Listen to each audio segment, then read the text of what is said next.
I have no idea why I'm so zoomed in this way. I have no clue why it's doing this.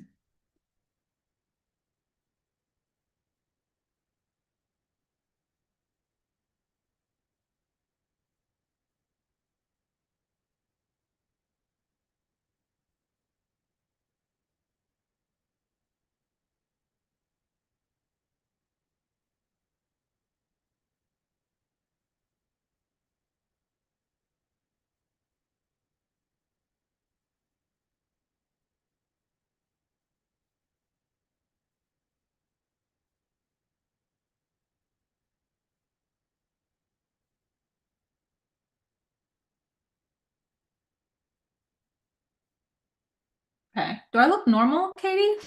It was like zoomed in on my face before. I don't know. As long as I don't look like I'm right up on top of the camera, this is cool. Okay. I'm starting. So I have a lot to get through today. So if there's a two, three, four, it don't matter. Oh, here they come. Everyone comes all at one time, of course. So today I'm going to the gym. And so I came here dressed for the gym. So I had no excuse. Like, so as soon as I'm done, I can just go and have no excuse not to go. So here we are. Today, I want to talk about reactivity, and I'm really excited to talk about it because I have lived this, lived this, lived this. When I say lived this past week, and there comes a time like in your healing journey where like you don't recognize yourself because you are not reacting, not doing, not feeling like you have for so long. And when you start coming out of survival mode, you're just like, it's so, it feels good, but it's so unfamiliar that it feels like something's wrong. Do you guys know that feeling like when you leave the house and you're like, did I forget something at home? It feels like that. And that's how I've been feeling all week. So I want to spread the wealth. Thank you, girl. I know. I feel like a different person. Like I don't know what's. You know how they say the body becomes a new, like regenerated version of itself. Because like all new nails, all new like skin cells, everything every 7 years. I feel like this. I'm in a 7 year. I really do. It makes so much sense. But God has impressed upon me, just showing me how far I've come, and I know it's because of what's happening. There's a lot of stuff happening behind the scenes right now, and it is beyond pressure. It's like when you ask God for something big, like don't be surprised if it comes the next day. And like you better be the girly that can like handle it and do it. And so it's like you pray for this, what you freaking out for or whatever, right? But I didn't. And I handled it as if I've been doing this for years and this is who I am. So today we're going to talk about reactivity.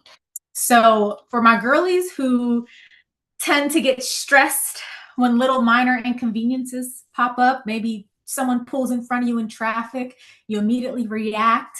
For my girlies who spill something in the morning and then now you throwing stuff, now you got a bad attitude, you got a mood all day, it ruins your whole day. You get your shirt. Has anyone ever got their shirt stuck on a doorknob and they're already running late? Something little like that. And it just sends you like the smallest thing sends you into this spiral. And so when you're always in survival, you're literally reacting to everything that's happening to you as emergency and crisis. This is why we burn out because your body was never meant to operate in a state of stress all the time. This is why we, especially as women of color, have the highest death rate of cardiovascular disease. This is why, not just women of color, cardiovascular disease is the top killer of people right now. Right now. One, not guns. No, not car accidents. No, your heart. Our hearts are killing us. And that's because We as a country, we as a people do not know how to operate any other way except in stress. Everything's an emergency, everything's on fire, everything is just happening all the time, and we have to take care of it now. And we have so much control issues. It's ridiculous. We put so much stress on ourselves, so much that we literally don't know how to relax. Even when you're relaxing, you're thinking of what you're going to do next.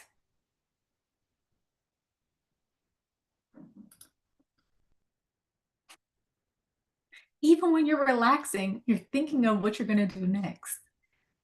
And so your mind never shuts off. Who has ever gone to sleep and woke up and was like, "Did I even sleep?" Like, did I go to sleep? I feel like I didn't even rest. And that's because our minds don't know how to turn off. We don't know how to rest. So, if I can impart a little bit of what it's like to walk around trying to be a regulated girly, or trying to be living in peace despite what's going on, I'm going to do that because we deserve it. And I know you didn't give yourself any time to relax and to rest. So we're going to just take a moment and breathe and get back in our bodies right now. We're going to roll our shoulders. Yeah. We're going to rub our jaws. Mm-hmm. We're going to take deep breaths. We're going to be present. If we're able to, we're going to just listen undistracted. For those of you that can. And this, I need you guys to understand that this is not something that happens overnight. This is not something that happens immediately. This is something that you have to practice daily in every moment so that it becomes autopilot for you. Because as God continues to bring you into new levels and places, you will not be able to elevate or receive if you don't learn to rest and trust in good things. And we're always bracing and expecting life to go the way it's been. And when God says he's doing a new thing, that means it's going to be uncomfortable. See, like we're always like, yeah, I can't wait till this happens or that happens. But what you don't realize is the lead up to that, you've never been on that path before. So you can't see your way ahead. And it's really uncomfortable. Resting in the fact that you actually didn't forget something. Resting in the fact that everything is actually going the way it's supposed to go. How about that? So, I actually made a little cheat sheet for y'all so that you can go home. I don't know if y'all practice. I don't know how y'all study what I teach you here, but I still am gonna make you little tools and things that you can use for the girls that actually take this home with them and try it out, right? But I want to bring your attention first to the word, of course, got to start there. And I'm going to read Mark 4. Now, Sandra is being obedient. She has a big cake order due, so I let her miss today so I need somebody to put verses in the chat for me. Okay? So we're going to go to Mark 4:35 through 41.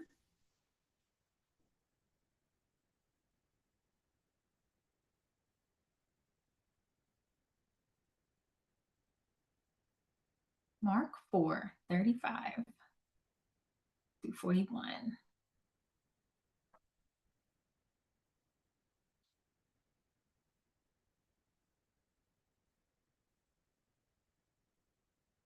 And I'm proud of you, Katie. Katie even posted her takeaway last week. Can we give it up for Katie, please? She is back on it. I'm very proud of her. Go, Katie. All right. So this is the story where Jesus is asleep on the boat. Okay. So we're gonna watch in real time what it looks like to not react to your surroundings. So first of all, I forget, were y'all honest with me and tell me if you're reactive or not? Do y'all react to every little thing? Does everything that happens outside of you cause a reaction from you? Whether it's traffic, getting your shirt stuck, someone says something, snap back. Are y'all reactive to the things that happen in your life outside of you? I just want some honesty. That's all I want, because if you don't, then this is not for you. You can log off and you're going to hate this. You're going to hate listening to me. But if that's you, let's talk. Okay? So I'm going to go ahead and read. I'm going to go ahead and read. So on that same day, when evening had come, he said to them, "Let us go over to the other side." Sharonda, remember that. So leaving the crowd, they took him with them, just as he was in the boat, and other boats were with him. And a fierce windstorm began to blow, and waves were breaking over the boat, so that it was already swamped. But Jesus was in the stern, asleep with his head on the sailor's leather cushion. Plush, we love that, Jesus. And they woke him and said to him, "Teacher, don't you care we're about to die?" Girl, you spilled coffee on your shirt, okay? You're not about to die. Like, it's okay, relax. Girl, them kids act up. Okay, it's okay. They are not a threat. Our bodies in stress mode react to minor inconveniences like threats to our lives. And that's why you oftentimes overreact. Has anyone ever overreacted? And then you went back and you're like, yo, I was kind of tripping. Or is it just me? You ever just had emotional outbursts and then you go back and you're like, why am I tripping? I'm tripping. Like, you can't, and then you tripping so much that you can't go back, because now you're going to look even crazier if you go back and be like, okay, like I'm tripping, right? So now you got to just go with it. Now you just got to trip. And it is what it is. I'm tripping, okay? And you go back and you're like, dang, that was not even that big of a deal. Like, I'm tripping. Yo. Yeah, that's because when you're in stress mode, you're literally in fight or flight. Your body is literally like, we're in danger. We're in danger. So what happens when someone is running away from a murder or something? Okay, their senses are all heightened, right? They're on high alert. And so this is why, Sharonda, you don't trust people. This is why it's hard to let people in, because they are possible enemies, not people you can connect to. These are possible enemies. You don't look at people as possible connections. You look at people as possible enemies. And you don't even, we cover it up as Christians. Oh, my discernment on point. My discernment on point. You know that person that everybody likes, and I just have a feeling about them? You know, I have such good discernment. No, you're afraid to connect and you're isolated. And you don't trust nobody. Don't call it discernment. You're in survival mode.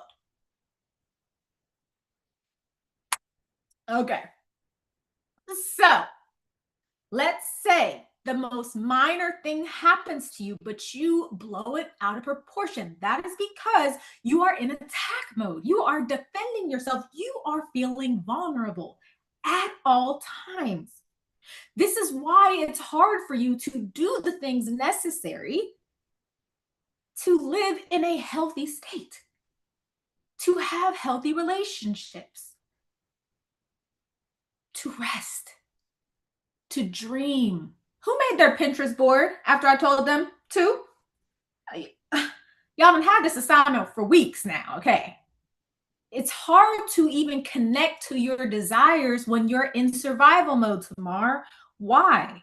Because you're too worried about just surviving. You are just trying to survive.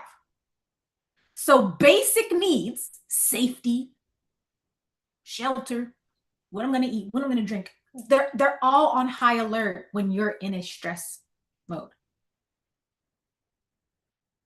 Trying to explain this as simple as possible. Continuing. So, Jesus, don't you care that we're about to die? What did Jesus say back? He ain't say nothing to them. And he got up and sternly rebuked the wind and the sea. And he just said, hush, be still. And the wind died down as if it had grown weary. And there was at once what? A great calm, a perfect peace. Jesus said to them, so why was y'all afraid? Do you still have no faith or confidence in me, Sharonda? They spelled your name right in here and everything, girl. Tamar, your name is in here too. Why are you afraid? Do you still have no faith and confidence in me, Katie? And I got you through every turmoil thing you've ever been through. You're still here. You're still standing. Them kids still healthy. Y'all all ate. And you still doubt me in a storm? You still look at the storm and trust the storm to overcome you? Then my ability to get up and bring you peace, Keandra?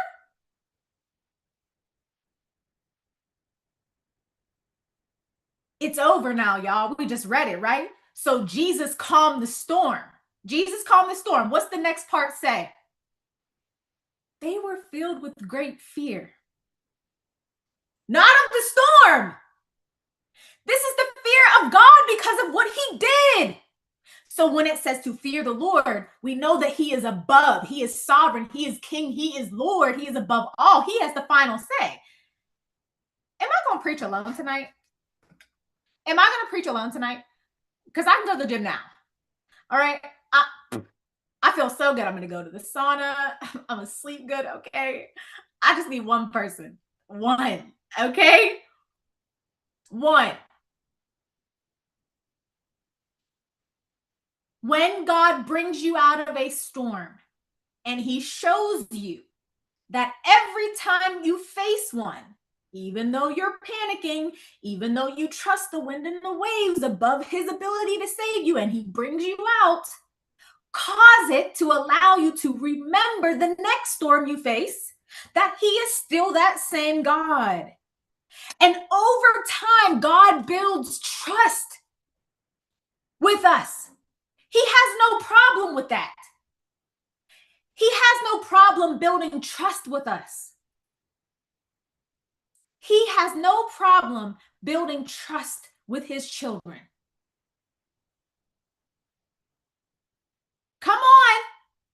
He has no problem showing himself good. But if the enemy can get you to focus on what's going wrong and the wind and the waves and the storm, if he can get you to focus on every little thing that's happening and get you to react to every little thing that's happening, guess what you're not going to focus on? The goodness of God, your health, what you do have, what is going right. And before you know it, you filtered out everything that is good. And so now it just looks like you're about to die. We're going to die. Jesus, it's a storm. He ignored them, by the way. Got right up and rebuked the storm and went back and said, this what y'all wanted? Is this what y'all wanted? This what y'all wanted? After all we've been through. I want to read the version of it in Matthew because I like certain parts of it that it doesn't have in Mark. So one of the parts in it that I like is it says, they say, Lord, save us. We are going to die. And Jesus says, why are you afraid, you men of little faith?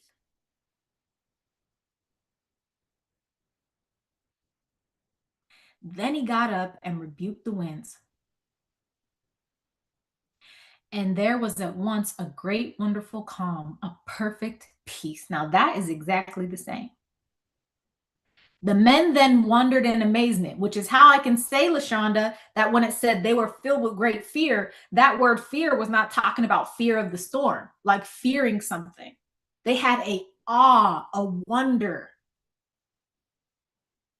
Shonda, I can't.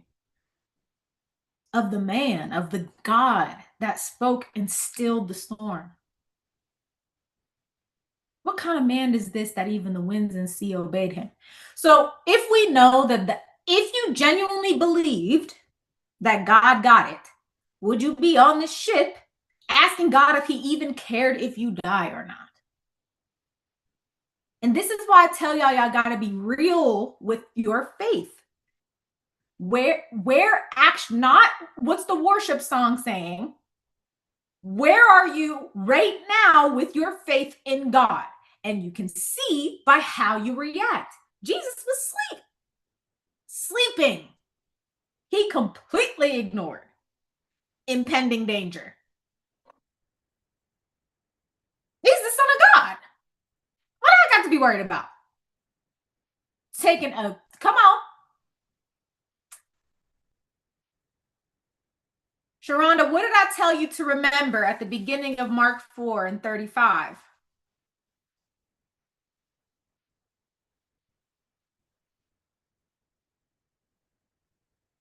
Oh, okay. Sharonda, when did the storm pop up?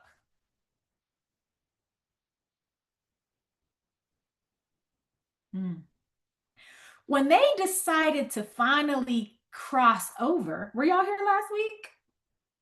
Mm-hmm. When they decided to finally cross over, guess what happened? All hell broke loose. Every time you're ready to make a decision, Sharonda, every time you're finally being consistent, Keandra, every time you finally solidify in your mind and get a plan in place, Katie, Tamar, LaShonda, oh, Cass is here. Oh, I can call all y'all today. Every time you get it in your mind, you're going to be consistent and show up and do the things. What happens? Stuff just, why is stuff just falling? Why is this happening? Now, any other time, this is fine. It's behaving. But the bigger the leap God is bringing you into a new level of you, the bigger the storm is trying to appear. So think of it like the enemy at the gate is like the boogeyman. And God's like, okay, here's the open door, okay? Here's the open door. You said you're ready. I'm ready to bring you through. It's time. Come on. Door's open. But you got to walk through, okay, Sharonda? So you got to come through. God's like, all right, it's time. Let's go. You pray for it. We going. The enemy stands in front. Now, he can't block it. He can't block it from you. He can't take it from you. But picture him standing at the door going, ooga booga booga. Like literally just trying to make himself hey, Katie, look over here. Ooh, something bad gonna happen. Don't go through there. This gonna, no money in your account. Oh, you're broke. Remember when this happened last time? You can't do this. You can't do that. It's just chaos. Chaos. Your job acting up, the kids acting up, stuff that never goes wrong goes insane. But when you're regulated, you're not overreacting. You're using your spiritual eyes, LaShonda, and not your physical eyes at what you see. I have gotten to, I think people think I'm crazy. I don't even react. This is when I thought something was actually wrong with me. I was in traffic and I patiently waited, like, do. Someone pulled in front of me. I was like, go ahead, you're good. Thanks. Okay, bye. Like, I think they were even shocked. Like, I literally don't even this is not, I am literally just like sitting here like, all right, Jesus, how do we feel today? Because clearly whenever I be feeling stuff, that's just not even what you had to plan. So I'm not even going to, it's like, I'm a human. So we feel things make us upset, things annoy us. But the technique is not to let it be the end of something. It feels like the end of the world when you're already in survival mode and something happens that's not in your plan, especially if you have control issues. God had to, oh my goodness. When God checked me on control issues, I was literally like, this hurts. And I will be okay if you don't want to go through this lesson with me. But he was just like, you literally, and not rightfully so, but it's defensible why I felt like I had to defend myself and be in control of things because of things that have happened to me, because of loss of control, and where I felt unsafe in times that happened. And so when things go wrong, I'm also a perfectionist. Y'all know that too. When things go wrong and I can't control it, it's out of my control, it triggers me. And it happens on autopilot. I don't even notice. Like, it's not like it's like, oh, I'm losing control. Now I'm going to freak out. It's just a reaction. So now Mickey's irritated. If I spilled coffee on my shirt on my way to work and now I'm already late. Let's say you're already late, Sharonda. You're already late. You spilled coffee, the whole thing. Shirt. It was your last clean white shirt, or let's say. What are y'all doing? What's y'all's reaction? Tell me. What are we doing? No, Sharonda, you said it right the first time. Depending on the stress response you give me, I can tell you where you're at. What? Tell me what, be more specific about flipping out.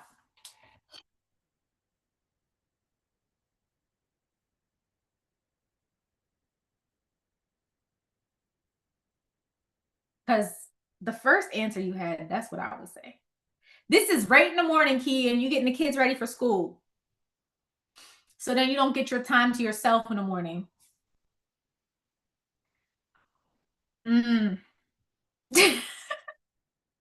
Yeah, I'm losing it. I'm losing it. Because now I got to go upstairs, change. Exactly. And girl, that's the biggest thing with Shay. I got to go upstairs and change. And then you still got to get in traffic and go to work. You still got to go and be around people and be nice. Mm-hmm.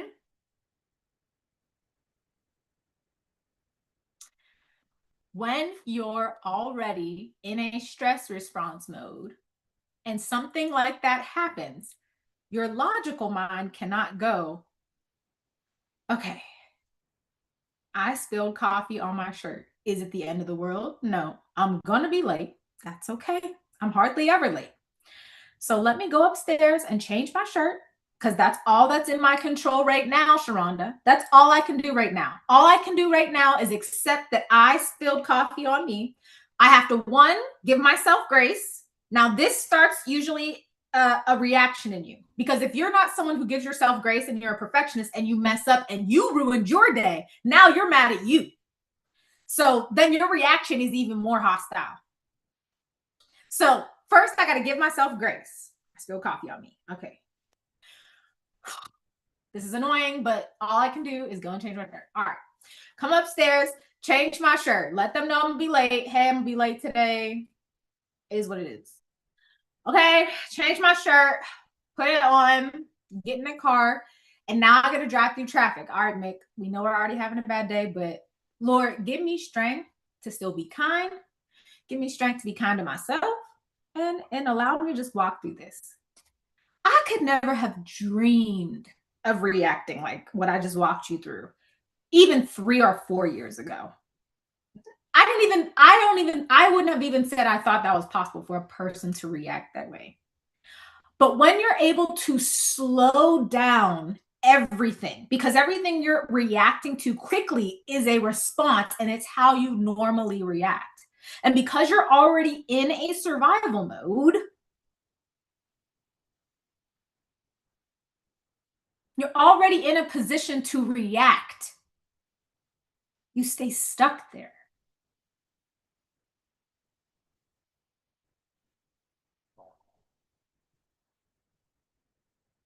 And so if your response triggers your ability not to control things, it's because you feel like if you're not in control, things will go wrong and you won't be safe. And that comes from something deeper. Or maybe you're in flight mode and you're just moving faster. You feel like if you have to do more stuff, now you have to do more and catch up and catch up and catch up. And you're anxious and you never rest. You never give yourself grace. Freeze mode, you shut down. Like Sharonda said, freeze is a shutdown, girly.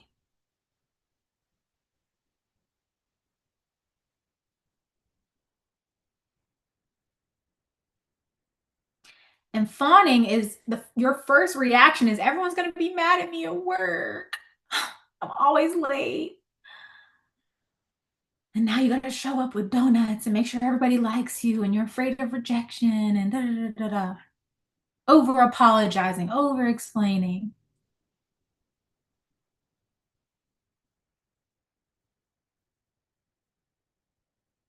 Let me tell y'all something. One thing the Bible says is that trouble is promised to you.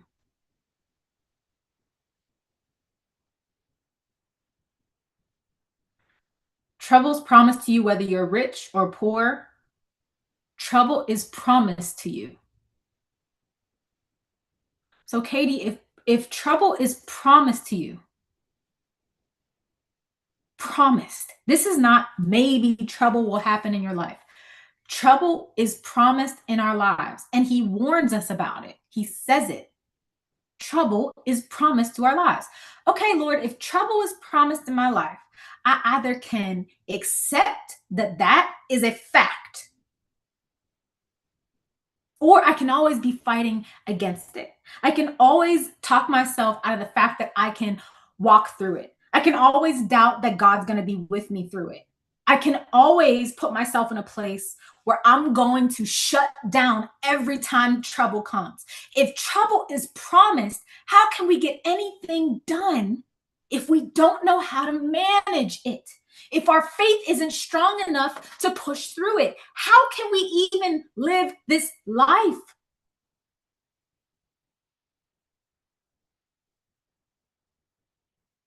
I'm just asking practical questions. So trouble is promised to us. But we also know that God says he has plans to prosper us. Is trouble an excuse not to hold the things God says he has for us? Are your circumstances an excuse? Are your feelings and your emotions an excuse not to speak the way he says, not to treat people the way that he says? Is it an excuse? When things are scaring you. I'm just asking questions.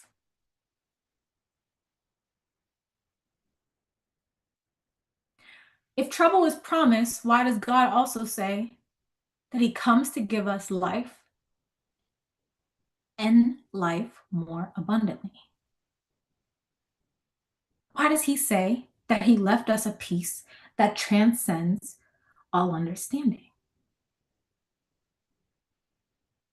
Thank you, Lachey. Say it again. Why did he say he has plans to prosper you, girl? To give you a future and a hope despite the fact that trouble will come.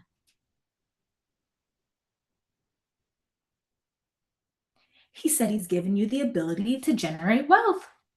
He says that you're a masterpiece. He says that his word doesn't return unto him void. That he knit you in the womb. That he knows you intimately. That he's concerned about you. So how are these two things true at the same time?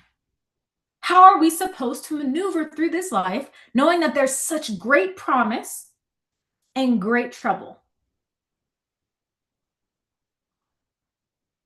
Is this too much for y'all?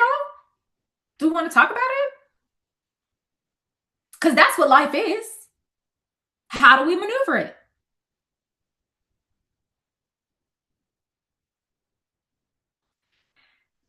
God allows us to go through things.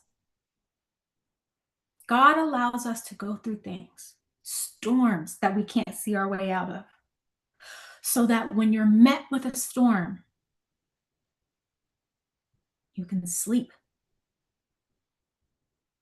Knowing, not with what you see, because it looks like you're going to die.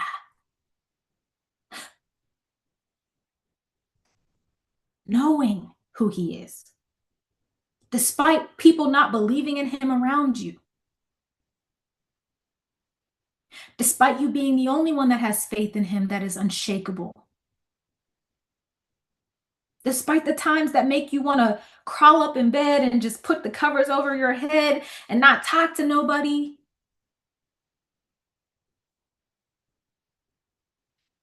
That kind of faith only comes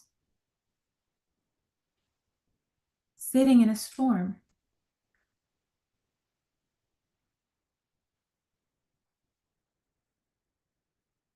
experiencing all the emotions that come, experiencing the humanity of it, but also knowing that God has never let you down before. And when we go through trials and we go through tribulations, there comes this time in your life that I'm experiencing right now where every storm felt so heavy, y'all. Every trial felt like too much. Everything you're saying, me too. Everything. And still, you have times where you're questioning. You have times where you're fearful. You have times where you're like, well, God, I tried. I started. I did. You're just like, life is just life. But eventually, you have to accept the fact that life is not going to stop because you feel like it's beating you up too much. It doesn't stop. There's times and seasons for everything. The only thing that changes is a person who walks with God through these things. That's the difference. Someone who can stand firm, someone who can stand tall. Lachey, them storms are already ceased, baby. Don't look at them. They're not even going.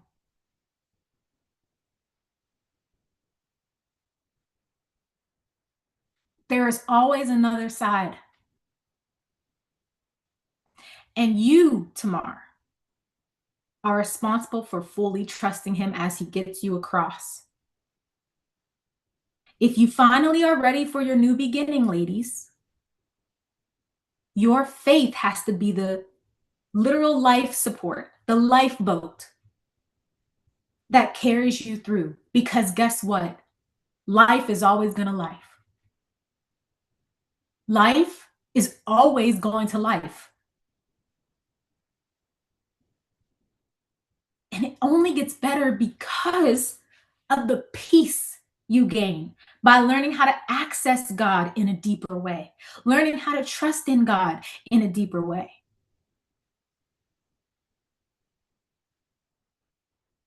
And so we have to learn how to function alongside trouble. It always passes. Always. It's passed every time, yet every time it comes up, here we go. So what's the point? What's the point of the freak out? You are not defined by your trouble. And when God is in your life, he redeems it. He refines us through it.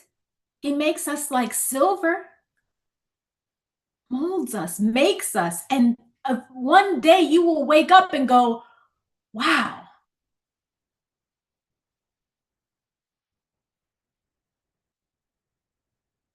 Wow. Normally I would have cried over that. Normally I would have freaked out over that. Normally I would have cussed them out over that. Normally I would have, and it just one day you're like, wow. But it only happens through everything that you keep coming here and telling me about. Small things, big things, but you learning who God is in each of those things. And then you choosing to believe that he is unchanging. Not just what you believe about God, sis. You also learn what you're capable of, Keandra. You also learn what he put in you.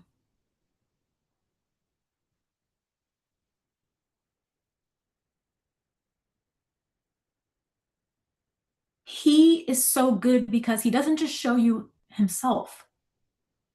He shows you you. Because I've been telling y'all for weeks now that our relationship with God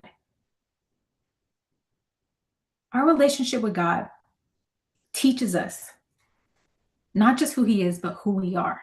And if we don't know who we are, we can't walk through this life confidently with the gifts that he's given us, with the purpose that's within us.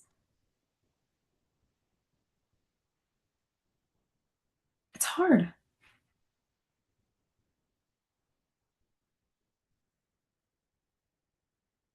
And when you begin to learn to trust yourself again, Sharonda, when you begin to learn that everything truly does work out for your good, that if you didn't have that heartbreak, your discernment wouldn't be as on point as it is. If that friend didn't betray you, you wouldn't have had space in your life for the new friends he's bringing in. You begin to see life in a way that just, I'm not going to say you're grateful for the trouble, but you're grateful for the preparation when he's ready to bring in something heavier. And the heavier is always good. It's always better. Always. Your latter days will be greater than your former, he said. And it's not that you change, it's your perception of you and the perception that you have of him that changes. Nothing around you changes. Situations may even still be the same. But as you ground in your faith,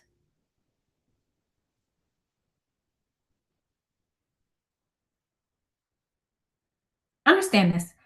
He has given you all you need to obtain every single promise that he has laid out.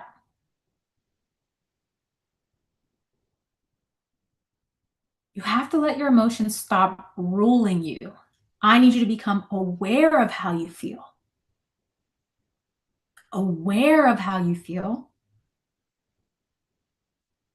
But don't make your decisions from anger. I am angry, and leave it there. Give yourself grace for being angry. You're a human being. You're allowed to get angry, but don't make decisions on it. Don't go to bed angry. There's a factor of self-control that has to happen as we mature as women, but spiritually. Because one of the fruits of the spirit is self-control. So every time you feel an emotion, that can't be your knee-jerk reaction. You have to slow everything down. You have to be able to know yourself so well that when you feel an emotion, okay, I am angry, and that's okay. I'm not going to act out of this anger. I know that I need to go and sit down and just breathe for a moment. Allow yourself to process and move, because again, life is going to always life. But let me tell you something. Life will life the greatest, the heaviest, the hardest, when God is about to cross you into a new. I'm talking to you. Understand that that door is open and you can cross at any time. And you're responsible for choosing and deciding to finally accept and receive all that you are, all that you're supposed to be, consistently being her, instead of start, stop, procrastinate. Now I'm getting angry. Now life lies, and that gives me a reason to completely stop. And then 3 months later, God has to remind me again, and now I have to pick it back up. Now I'm here to do it. But then you're upset with God. Oh, why is it taking so long? Life can't be the reason that you stop. But point is, if trouble was promised, you have to learn to move and groove. Oh, Mickey, that's really not, why aren't you being empathetic towards me? Do y'all know what happened when Moses died? Does anyone know? Was God like, all right, y'all, let's take a year off and grieve, and let's just sit here, since we almost to the promised land, we got time, okay? Let's just all lay down. What did he say to Joshua, Sharonda?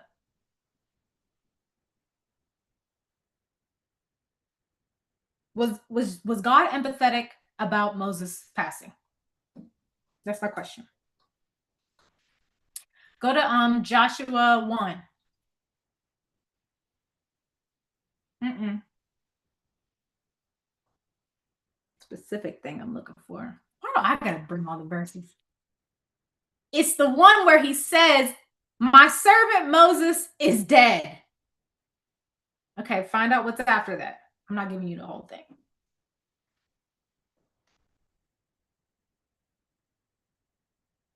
This happened a few times in the word actually, where God acknowledged that they were grieving and going through a thing. But then he was like, "Yes, this is happening. But I also need you to keep moving. I can't let y'all die here. I can't let your hope just stay stuck here." Because what happens to us as humans, sometimes our emotions get stuck in a place. Have y'all ever lost somebody, and not just from death, heartbreak, breakups, divorce, anything like that? Some people get emotionally stuck in a place.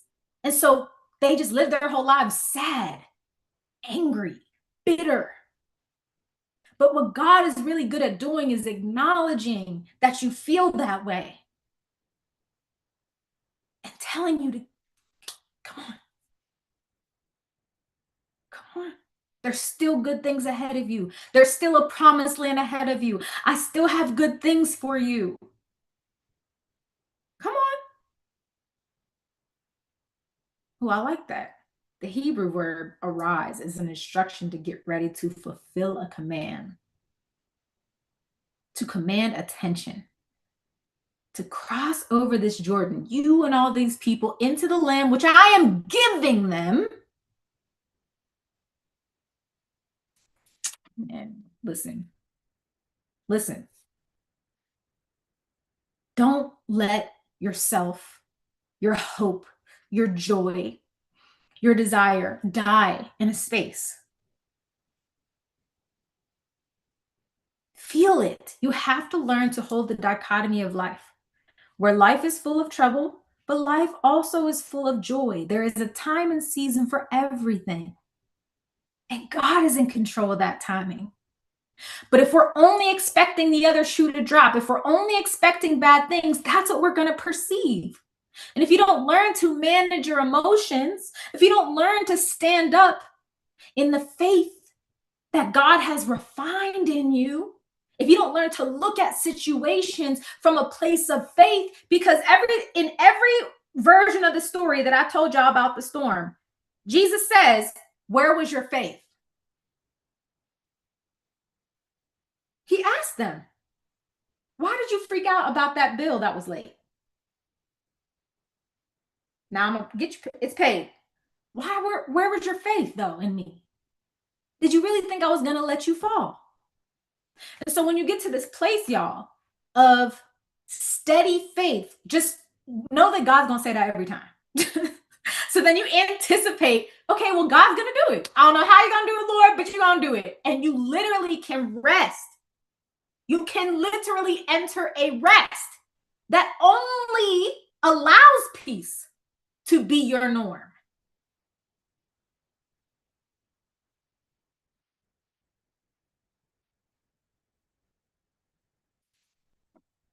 And when peace is your norm, Philippians 4:6-9. I actually have this one. It's the one where it says, "Don't be anxious for anything, but in everything, in every circumstance." Yes? Do we know Philippians?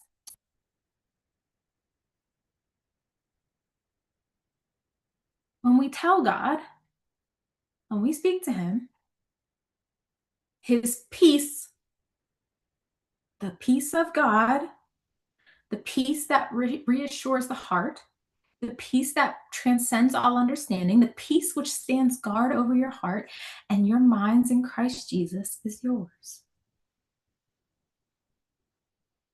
And He tells you how to obtain that peace. You're only supposed to focus on the good. Don't believe me? Keep reading. You're only supposed, yes, the bad, the trouble happens, Lachey, but what is He telling me to focus on? Yes, storms come, but what is He telling me to look at? It's an open book test, y'all. I mean, it's right there. What is He telling me to do? so that I, at the end, have peace and well being.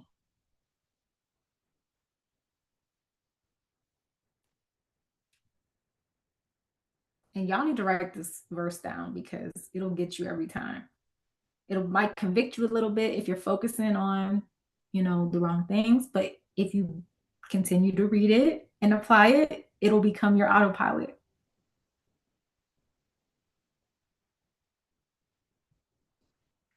There's always something to praise about. And this is why those gurus of life are always like, gratitude, gratitude, gratitude will change your life. In the morning, write down 5 things that you're grateful for.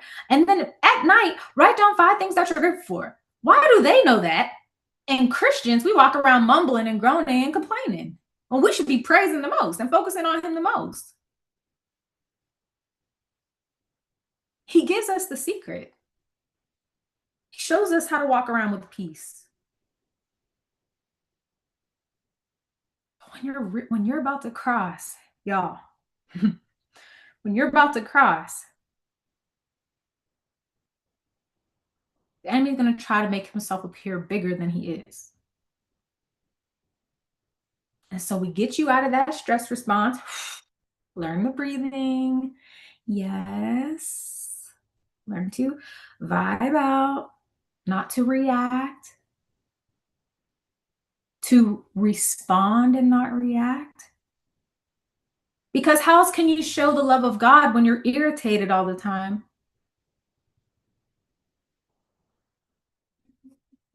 Let's get a question.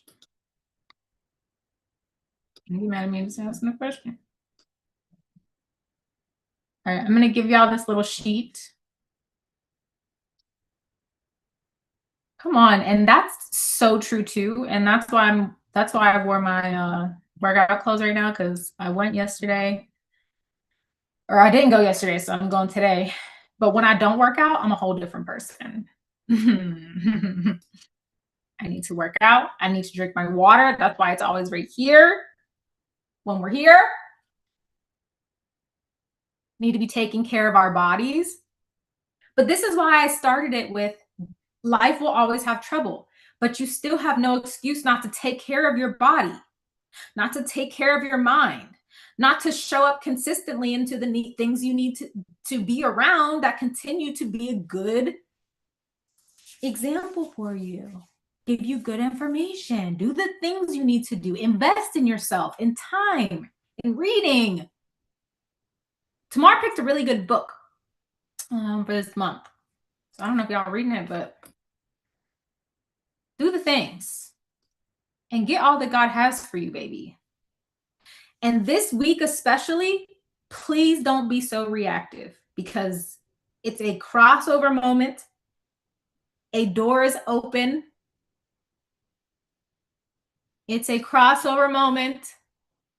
The door is open. And if anything tries to get you to react, it's because it's close.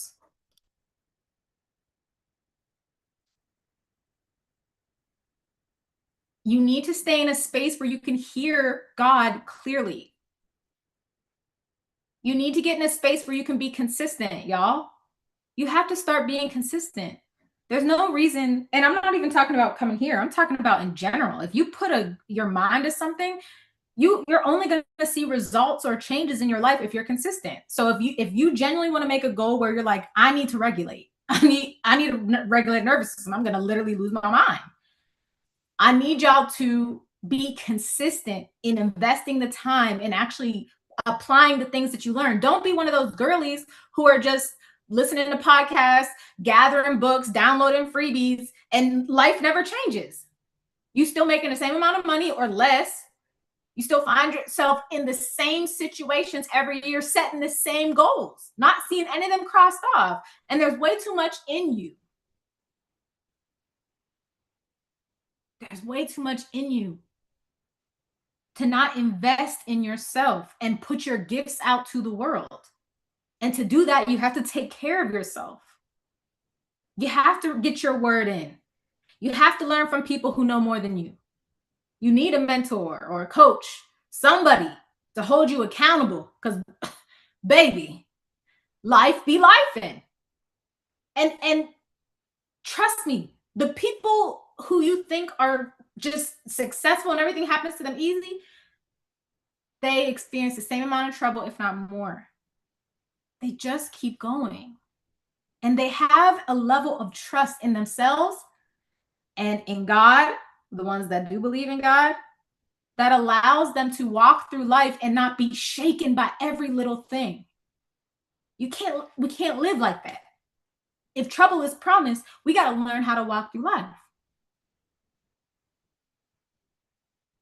There's some good women in your life who you're like, yeah, she got a little bit figured out, that I might need her to tell me some stuff, teach me some stuff, and get around them and stay around them.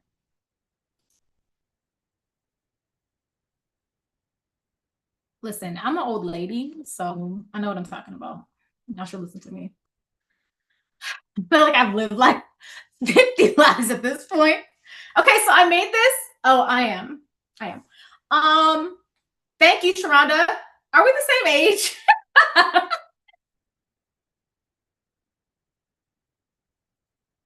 felt like I was boring y'all today. Everyone was so quiet. Oh, that's okay. I guess can't be a hit maker every time, Sharonda.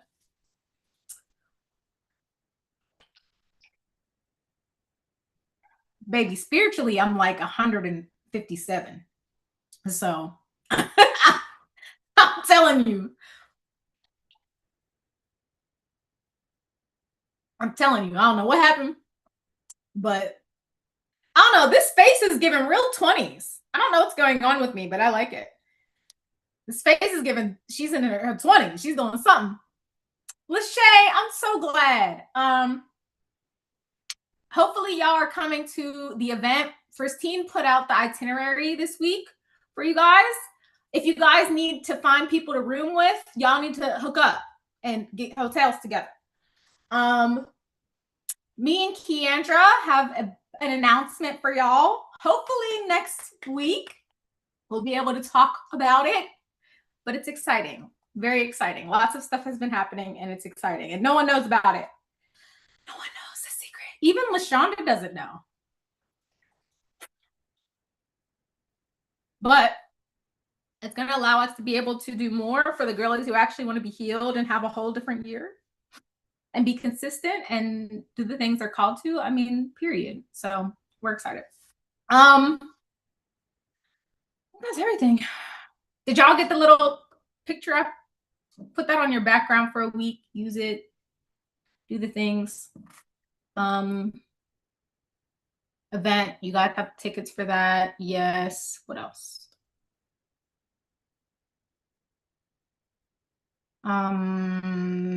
Strongly I didn't post a Substack for tonight because I want y'all to read Jesus is a Regulated King on Substack. I'll actually find it for you if you want to read it. And then if you haven't, get the nervous system devotional that I made. It's really good. Ash Sharonda. Sandra read it twice. Okay, good job, Katie. Katie, Sharonda might be a good one because I know she's coming if you need someone to chat with about where to stay or if you need to shack up, room up, whatever. Shack up is hilarious. She's a good one. Sandy as well. And y'all have my stance for, if you haven't read The Year the Cycle Breaks, what are you doing? If you never come back and listen to me talk, the least you need to do is read that book.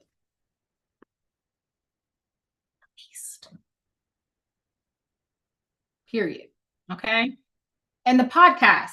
Sharon, did you listen to the podcast this week? Keandra? Anybody? Is anybody out?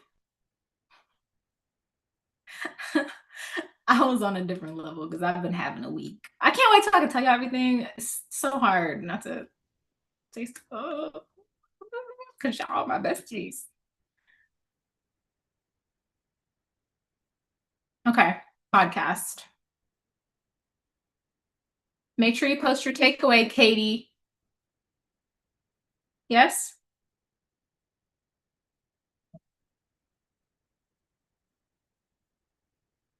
Ooh, good idea. Y'all need to read The Bait of Satan. Yes, I did. It was a long time. Tech trouble, such a transparent moment I needed to hear. Okay, good. I'm glad. Yeah, y'all was quiet today, but I hope that was a good thing for good reason. But yeah, me and Key will try to announce everything next week. I've been hard at work, very busy trying to get this ready for y'all. Uh, I'm gonna go to the gym and pretend that I'm unfriendly so no one talks to me. That's literally what I do. Just like put my head down and start because I hate when people be like, oh, like when people come over and they'll see you doing like, a move or something. They're like, no, do it like this. Like, bruh, let me do it wrong. Leave me alone. Like